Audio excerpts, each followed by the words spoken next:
Всем доброго утра! Начинается новый день, утро, 6 июня 2025 год. И сегодняшнее доброе утро начинается у нас наконец-то с рыбалки. Едем на установку продольников. Наконец-то. Почему наконец-то? Потому что уже больше недели наше утро начиналось просто с сельхозработ. Вот, посмотрите результаты нашей работы. Перепахан, посажен картофелем наш огромный огород. Тут около 20 ведер посажено, может даже чуть больше. Сделаны грядки клубничные. Грядка, здоровая грядка тоже. Высажена клубника там. Поправлены смородиновые кусты. Сделана вот такая еще одна грядка. Все тут посажено. Морковка, свекла, петрушка, укроп, лук, горох, много-много чего. Сейчас Валентина выйдет, посадит георгины.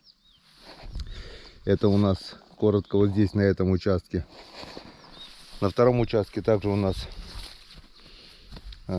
высадил кусты, картошку. Небольшой участок там. Там в основном у нас сад, так скажем. Кустарники. Почему не только кустарники? Уже в этом году высадил 2 сливы, 2 саженца.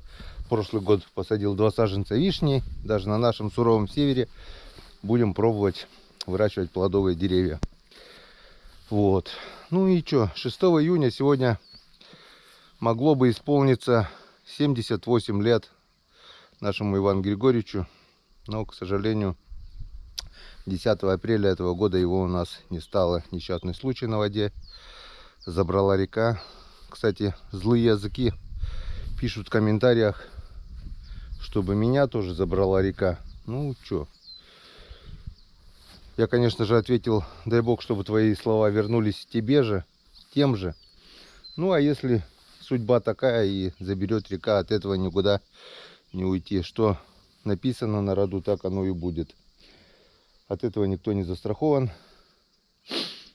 И еще писал мне в комментариях Сергей Чецкий, то, что у него, у тестя тоже было день рождения 6 июня. Он тоже был 47-го года рождения, 1947-го. И надо же, такое совпадение, тоже 31 мая этого года тестя не стало. Так что огромное соболезнование и Сергею Чецкому, и всем тем, у кого ушли родные люди. Сегодня вечером обязательно помянем Ивана Григорьевича. На могилку, конечно, сегодня я съездить не могу. Я сегодня в деревне. Похоронен он в поселке в райцентре, на Троицком кладбище. А мы, несмотря на злые проклятия, едем на речку устанавливать продольники. Взял червячков. Вода начала падать. Как немножко еще упадет, откроется курья. На курье мы, конечно же, поймаем мальков. И дальше будем ловить на мальков. Это быстрее, удобнее и продуктивнее. А пока будем насаживать на червей. Потому что червей немножко мы покопали. Вот наш туманчик. Да, красавчик? Охранник наш. Попробуем. Кто смотрел уже наш канал, первые выпуски дня 3-4 мы уже порыбачили на продольнике по второй воде, пока не начала прибывать третья. Я изловился отменно. Налима мы пока не поймали. Не знаю, повезет ли нам на налима в этом году. Прошлый год вроде бы один небольшой налимчик был. Зато была щука огромная. Вот. Что, погнали? Так, что у нас на реке? А на реке у нас стремительное падение воды. Стремительное, больше никак это не назвать. Вчера утром я приезжал на берег. Эта казанка была здесь вот утоплена. Вот так вот было воды. Мотор полностью утонувший. Она была здесь, потому что крутой берег. Вот. Мы ее вытащили на берег. Вычерпали воду. Лодки были в воде полностью.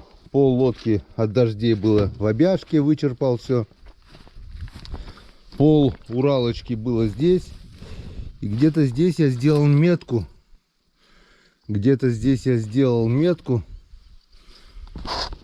Что-то я не вижу. Что-то я не вижу этой метки сейчас уже. Поставил. Ну вот, видно. Видно по границе.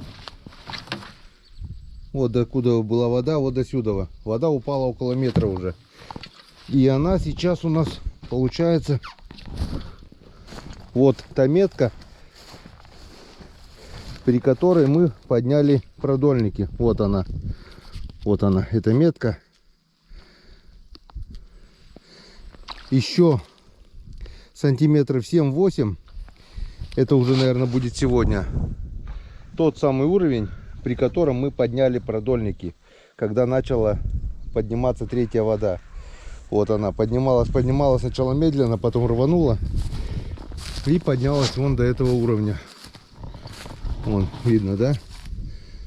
Максимального уровня она так и не достигла. Вот метка, видно, вот она метка с этой стороны. Вот я сделал вчера утром отметину. Ну, если сделать примерно уровень вот так вот, где-то почти сантиметров 80, наверное, воды упало уже. Максимальный уровень был у нас где-то в 2019 или 2020 году. Вода поднималась где-то вот до сюда. Вот в этом году она до этого не дошла и уже навряд ли дойдет. Так что посмотрим сейчас, где выставлены, не выставлены у кого-то продольники. Если не выставлено, начнем прямо отсюда. Если здесь стоят у Василия, то поставим куда-нибудь другое место повыше, там помельче. Здесь, где у меня стояли, там где чайки сделали гнездо, наверное, еще пока рано, день-два. Потом, если вода упадет, можно будет и туда переставить. Ну все, поехали. Если вода так быстро начнет падать, то у нас максимум неделя рыбалки, не больше.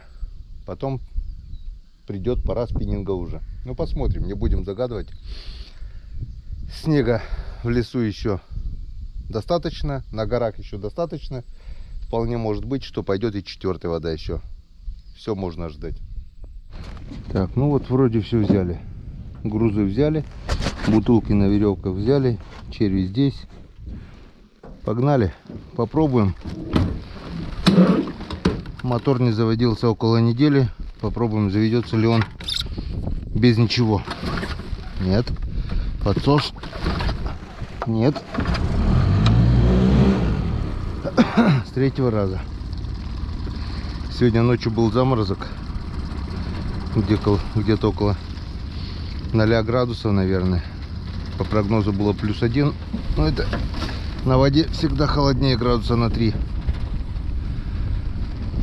Поехали. Казанку нужно ремонтировать.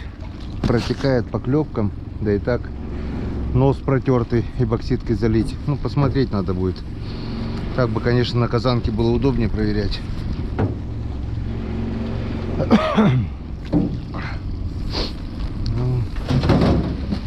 Поехали.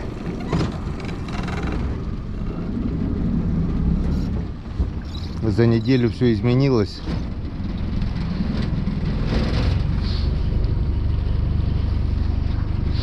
Тепло сделало свое дело, все позеленело, вышла трава, позеленели деревья. Вообще красота такая. Расцвели тюльпаны, купальница. Красотища. Один минус: больше всех, быстрее всех растет борщевик, который тоже не сегодня-завтра начну косить. Так, ну что, поехали сюда, посмотрим.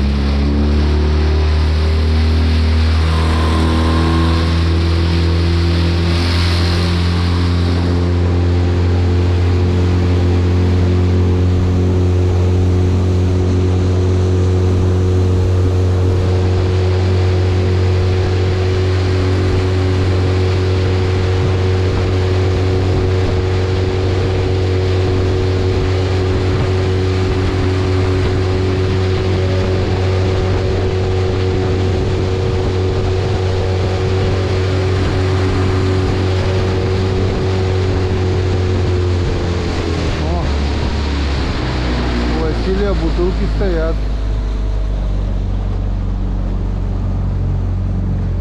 Бутылочки стоят, продольники. Раз, два, три, четыре, пять. Значит, начнем от него и ниже. Нет. Нет. Здесь, наверное, пока глубоко пойдем. Поедем чуть повыше, начнем.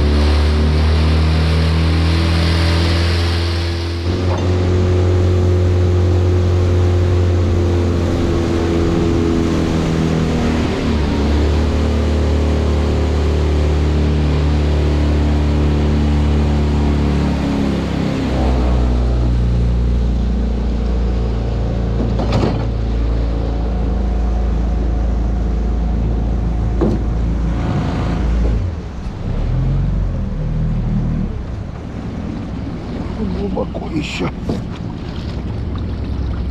О, дно нашли. Уже хорошо. Так, ну что, пожалуй, отсюда и начнем где-то.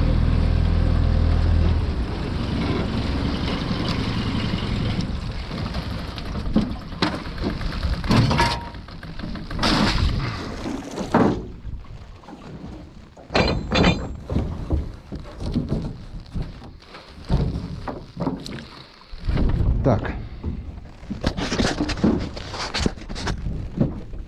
немножко сейчас расскажем и покажем, как вообще происходит рыбалка на продольнике. Были вопросы в комментариях, так что отвечаем. Во-первых, продольники ставим недалеко от берега. Вот он остров, вот берег песчаный. Правда, уже зарастает кустиками. Ну, это как повезет между кустов. Глубина желательно не более 3 метров. Чем глубже, тем больше проблем. Здесь у нас на данный момент глубина, грубо говоря, 1,5, как раз 3 метра есть. Так, далее. Мотор на якоре, лодка вернее. Спрашивали, как высоко одна ставить продольник. Объясняю. Во-первых, груз любой может быть на ваше усмотрение. У меня вот пол подкладки килограмм, не знаю, 5, 6, 7, не больше, иначе будет засыпывать тяжелые груза, рвать, легкие будет сносить. Вот средний вес 5, 6, 7 килограмм. Веревка должна быть достаточно крепкая. Хотя бы вот нижняя часть. Вот это хреновая веревка, сразу вам говорю. Вот такая вот веревка хорошая. Но так как у меня ее мало, экономлю где-то целиком такие, где-то только нижняя часть, чтобы меньше перетирала. Вот это хреновая. Год-два еще служит, потом начинает рваться. Хорошая капроновая веревка, надежная. Метра, ну, если глубина метров 3, надо, чтобы веревка была длиной около 5 метров. Слишком длинные веревки тоже хлопотно. Короткие, может резкий подъем воды утопить продольники. В общем, я в среднем делаю 3 размаха. Это примерно около 5 метров веревку. Так вот, спутаю. Вон, раз, два,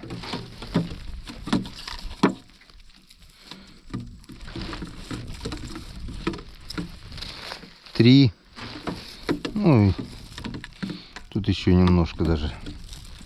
Но не меньше 5 метров, скажу так. Но не больше 6.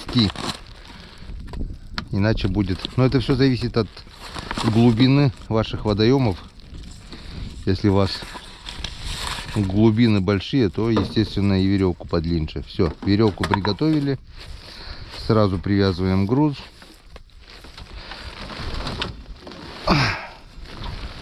Груз я привязываю так вот петлей. Особо с узлами не заморачиваюсь. Вот у меня тут петля. Привязываю. О, все, груз готов. И вот прямо, видите, узел, да? Прямо сюда у меня будет прицеплен продольник. То есть груз на дне, веревка выше. А отсюда вот 20-25, может быть, максимум 30 сантиметров. Здесь будет у меня зацеплен продольник. В идеале, конечно, цеплять сюда вертлюг. Можно прямо на защелке вертлюжок крепкий, хороший, чтобы не скручивало сам продольник. Бывает такое, что рыба какая-то, окунь или что, подыхает и начинает скручивать продольник. Частенько бывает, если долго не проверять. Вот чтобы такого не было, в идеале сюда ставить вертлюг, чтобы скручивать. Ну и все. А дальше продольник. В среднем 5 крючков на продольнике. Наживляем червяками или мальками, или кукурузой, смотря какая рыба у вас в вашем водоеме. Поводки. Ну, последний поводок у меня длинный. Давайте начнем сразу. Вот последний поводок у меня длинный. Вот он. Можно 20-30 сантиметров, 40 даже. А сами остальные поводки не больше 20 сантиметров. Почему не нужны здесь длинные поводки? Вон, объясняю. Вот он, 20 сантиметров поводок. Чем длиннее поводок, тем больше путается. Все равно по течению он ляжет вот так вот. Все равно он будет так. Так что можно и 15 сантиметров даже поводок, вполне этого хватит. Последний, да. Последний можно чуть подлиннее, он все равно болтается по течению. Ничего на конец лески не ставлю. Некоторые там кусок палочки для парусности ставят, ветку елки или пихты, чтобы натягивало. Ничего не надо. Нормально натягивает. Самый уловистый вот как раз вот этот последний крючок. Основная леска где-то 0,7-0,8, но не меньше 0,6. Поводки 0,4-0,5, потому что может попасться на лим. Лучше 0,5 ставить. Толще тоже можно, толще даже, в принципе. Толщина 0,6 можно ставить, но всегда надо, чтобы поводок был тоньше, чем основная леска, в случае того, если она зацепится об кусты, чтобы порвался поводок, а не сам продольник. Ну вот и все. Наживляем. Как креплю поводки к основной леске? Ну, пробовал всякие методы. Лучший метод вот такой. 2 узла, расстояние где-то сантиметра полтора, 2 можно. 2 двойных узла. Одиночный может распутаться. Двойной узел, раз, два, вместо раз, два. И между ними вот такой вот поводок. Тут просто петля. Вот. И просто петля петлю получается у меня. Вот такой. Сейчас вам покажу. Можно в случае чего очень быстро поменять этот поводок. Если там, допустим, крючок затупился или обломался. Этот убираем. И другой поводок вставляем. Сейчас я вам покажу.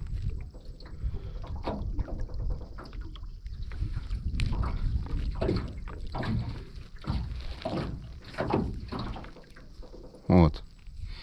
Видите, да? Вот такой вот короткий поводок. Сантиметров 20. Здесь двойной узел. Просто петля вот такая. Петля. Ну, сколько она? Вот такая вот петелечка. Сантиметра 2-3 можно, какая разница. И просто вот между двумя узлами я вот так вот ставлю эту петелечку. И пропускаю сюда крючок. Все. И затягиваю. Он ни вперед, ни назад уже не пойдет. Ну, и можно заморочиться, конечно, ставить и сюда вертлюги, но это хлопотно, муторно. И зачем? Вот это, я считаю, самый простейший и в то же время самый надежный узел. Ну все, наживляем, отпускаем. И как будет готов продольник, также с такой же петлей у меня там в начале просовываем через груз петлю и крепим возле узла. Вот, в принципе, коротко об установке продольников. Ничего сложного, я так думаю, в этом нет. Так, сегодня у нас наживка червь. Червя собрали мы достаточно. Лишнюю землю убираем сразу, чтобы не мешалось. Они без земли хорошо. Вон такая вот куча червей. Сейчас недавно был дождь, ливень. Они просто ползали. В принципе, собрал я их так, когда перекапывал грядки. Но они ползали по земле. Я тоже немножко их собрал. В червях проблемы нет. Ну и если черви в достатке, можно цеплять целого червя каждый раз, когда меняешь. Видно, так? Так. Если с червями напряг, можно, в принципе, ставить даже пол червя. У меня когда червей мало, допустим, половинку на один крючок, половинку на второй. Не надо кучу червей, смысла нету. Вот такой червяк, вот он движется, тут. Язь его сразу видит, хватает, проглатывает. Проглатывает хариус, язь обычно попадает за губу. Но смысла вешать по 3-4 червяка нет никакого. Одного вполне достаточно. Все.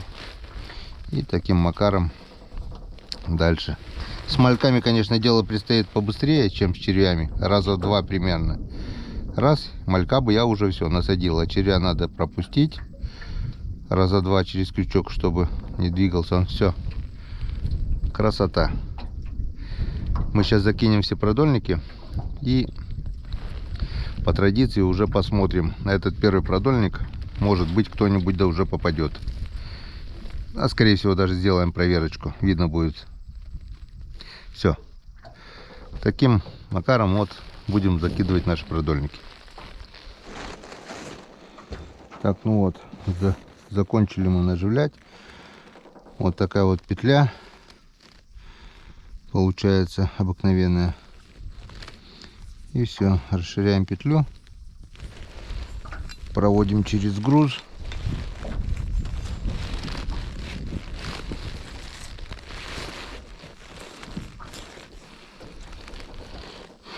Вот, можно, в принципе, до этого узла, можно здесь между, потому что вниз-то она точно пойдет. Все.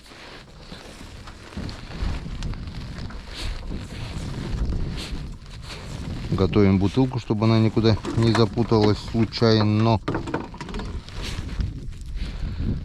И говорим: Господи благословен. И закидываем. Ловись, рыбка, мала и велика. Все. Первый продольник закинут.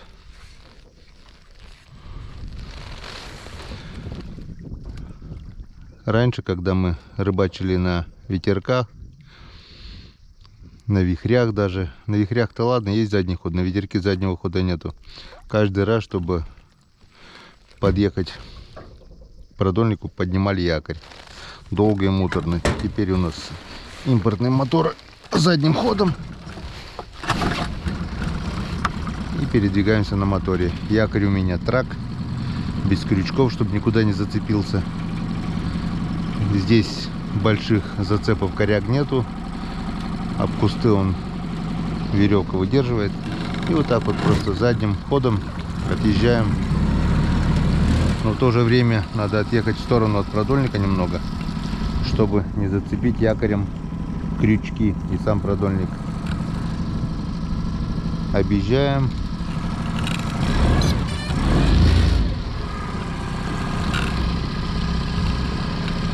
Все.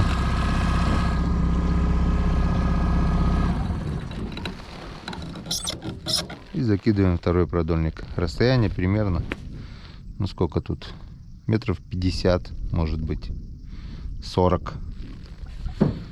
Это смотря сколько свободного места. Сейчас вот в данный момент продольники стоят у Василия только ниже. Тут в прошлый раз стояли продольники, уже их подняли выше. Там есть продольники. Ну, мало народу сейчас рыбачит. Раньше, ну, как сказать, продольники это на любителя. Поймать рыбу в основном наши деревенские ловят все сетями. Закинули в профиля, поймали рыбы. Ну, вы сами видели, рыбалка сетями у нас продуктивная. Можно за короткое время наловить рыбу и потом не заморачиваться. Мне рыбалка на продольнике доставляет удовольствие. Мне это нравится. И как бы не массово, и для души, и для удовольствия, и в то же время ловим рыбу. И может при лове попасться на лем, чего не поймаешь на сети. Также, если крючки помельче, можно поймать сига того же, хариуса, окуня, ерша. Спрашивают, почему у вас только язь при лове? Ну, потому что в основном это, конечно же, у нас рыба-язь. Но другая рыба есть. Так что, если ставить крючки поменьше, вполне может при лове попасться. Смотрим глубину. Здесь, наверное, чуть поглубже уже, я так думаю. Да, чуть поглубже. И дальше пойдет все глубже и глубже. Так что придется нам держаться пока ближе к берегу. Потом вода упадет. И будем потихонечку выносить на середину.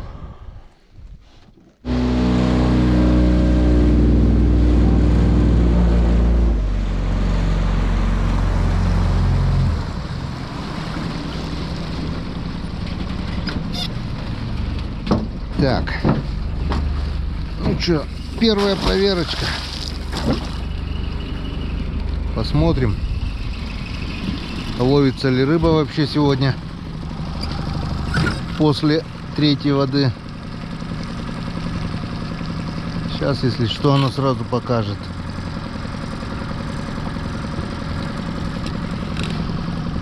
Сейчас мы это увидим. Сейчас мы это поймем. Так, давайте сразу приготовим подсак. Подсачек. Ну, с Богом.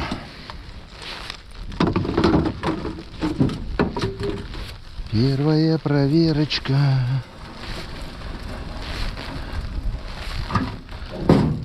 Так. Леска в стороне.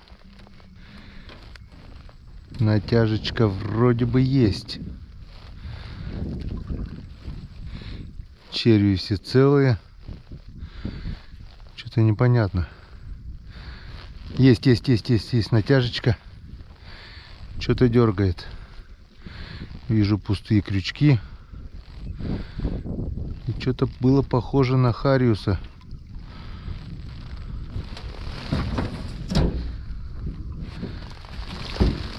Вот она, вот она, вот она. И вот она, первая рыба пойманная. Это, конечно же, язь. Янцкадан. Первый же продольник. И мы уже с рыбой. Вот он, красавец. Язь. Многие пишут, да это у вас подъязки. Язь начинается от 2 килограмм, там, от 1,5, кто как. Вот он, грамм 700-800. Отличный язь. Не нужны нам 2-килограммовые язи. Обские, там еще какие. У нас печорский язь самый вкусный. И в то же время без всяких там червей, болезней. Его можно сейчас сырого так съесть, и ничего тебе не будет. Ну вот. Первый же продольник дал нам рыбку. Оживляем, все черви проверяем. Следующая проверка будет у нас только вечером.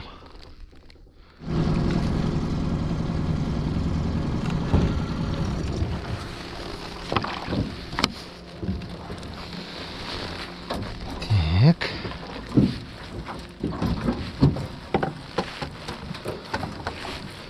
Веревка коротковата немножко. Можно удлинить. Так, здесь у нас тоже что-то есть. Что-то у нас дергает.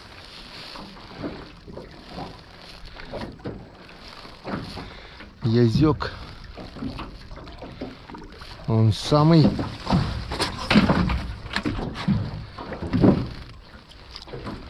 Ага. Дергается. В солнечную погоду он видит сак, начинает дергаться. Но этот язь был наш. Так что второй.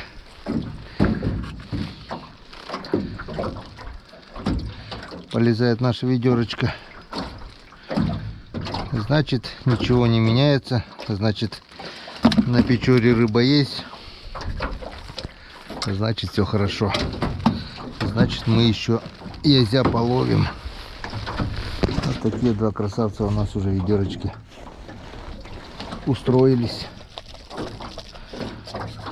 Сейчас вода еще немножко упадет. Откроется курья.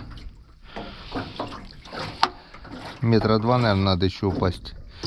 Закинем ловушки для мальков, помаем мальков, и наши проверки будут быстрее, так думаю, продуктивные. Но правда не будет при лове ершей. Ну, хотя мы их так пока не видим, наших ёршиков. Уже потеряли.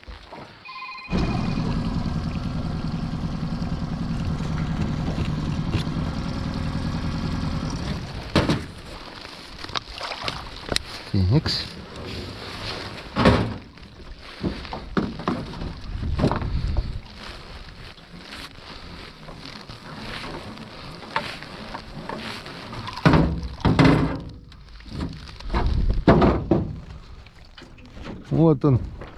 Вот он наш ёршик. Вот он наш ёршик. Опа, что-то было и ушло. Ушел язик, но ёршик маленький есть. Сорвался, а был язек. Ладно, все равно до конца вытаскиваем. Проверим все крючочки, насадим и будем ждать вечерней проверки.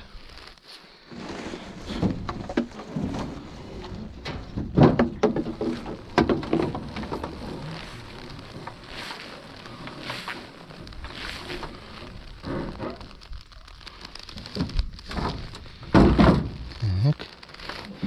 И здесь у нас тоже что-то есть.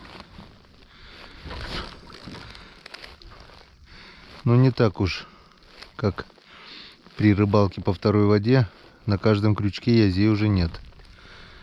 Один единственный подвязок на последнем крючке. На последнем крючке язек, подвязок. Здесь я могу точно сказать, что это он подвязок. Даже на печоре. Луговой 40-очный подвязок.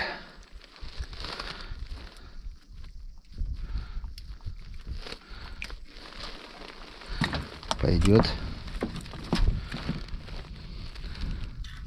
Ну, если за пару часов по одному языку зацепилось, я так думаю, вечером мы тоже без улова не останемся.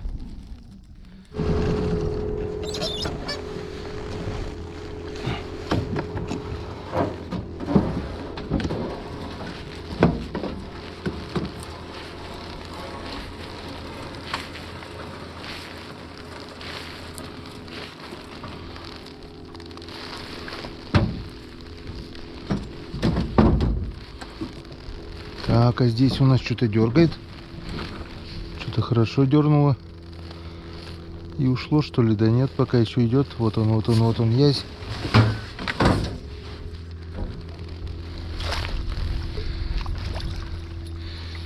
Есть красавчик. Третий. Вернее, уже четвертый, если подвязкой считать. Вот такой вот добренький, стандартный печорский язь. Вот Янскадан. И все. Больше пока ничего не успело влететь.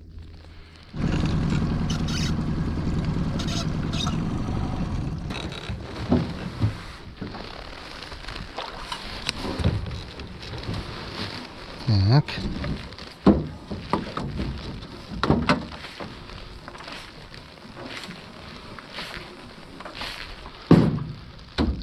Опачки. Есть натяжечка. О, малыш, тебе даже даю шанс, которым ты не воспользовался. Консервный размер. Пойдешь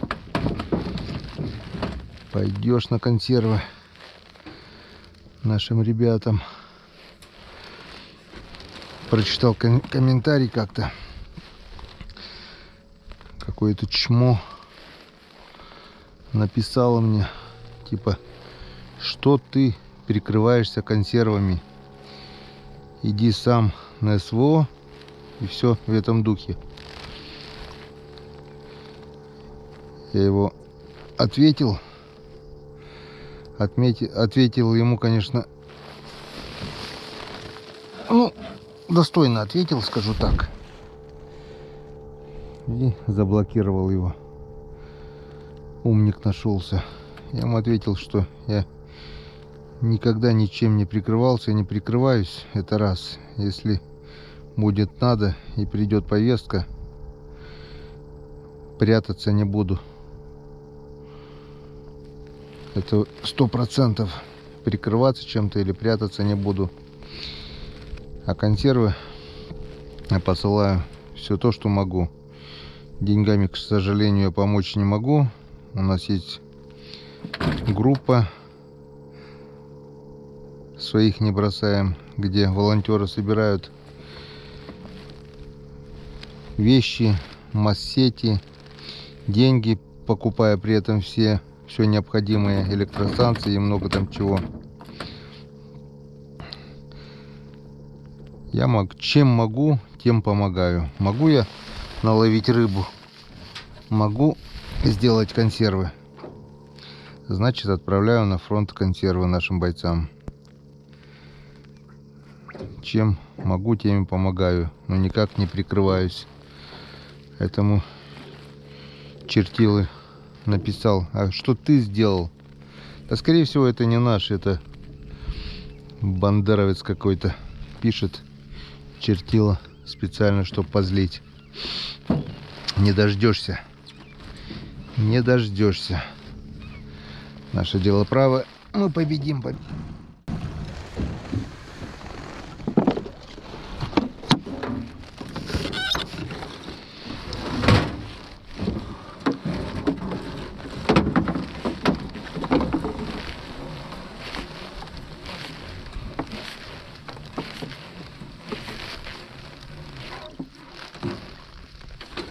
Ух ты. Что-то все запутано. Кто-то уже был. Кто-то уже похулиганил здесь. Кто-то уже похулиганил и убежал. И течение здесь слабенькие, и рыба гуляет. Вокруг основной веревки крутанулась и убежала. Ладно, ты мне еще попадешься. Встретимся вечерком.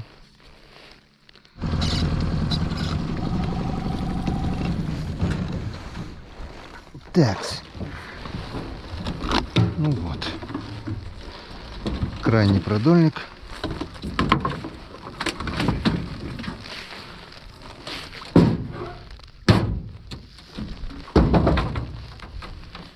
И здесь тоже пока ничего не успело влететь. Хотя черви погрызаны.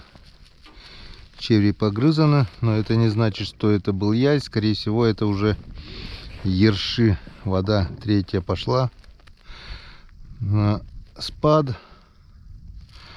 Вода теплая, согрелась. А это значит, ерши с косяками уже бродят. Также это могут быть мелкие окушки. В общем, такого улова, как по второй воде, навряд ли будет с этими червями. Надо искать, ловить мальков. Ну, в принципе, что искать? Поставить ловушки, да, поймать мальков. И... Хотя нет, не погрызаны. Но все равно с мальками, думаю, дело будет лучше. Что у нас в улове? Раз, два, три. 3 язя и 2 подъязка. И 1 ёрш. Добавим еще пару червячков.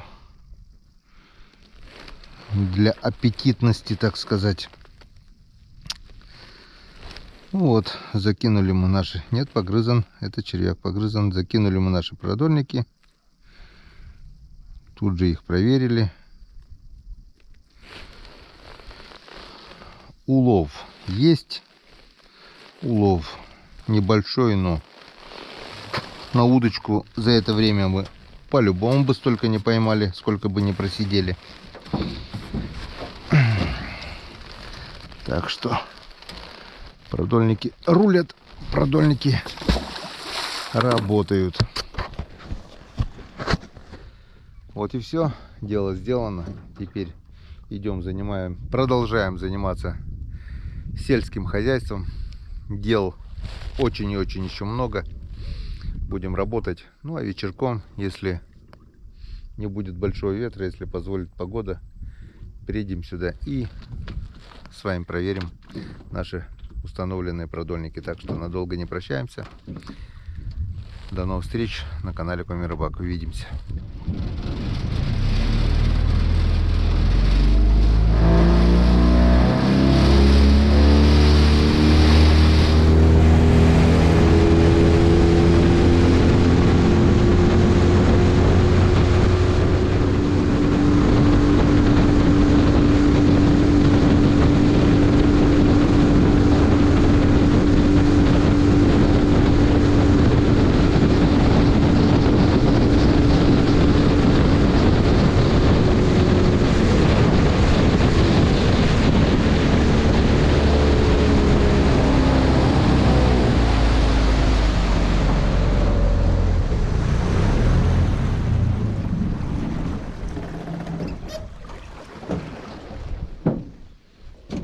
Пока закидывали продольники, вода еще упала. И теперь она точь-в-точь на том уровне, на котором был уровень воды, когда мы подняли наши продольники.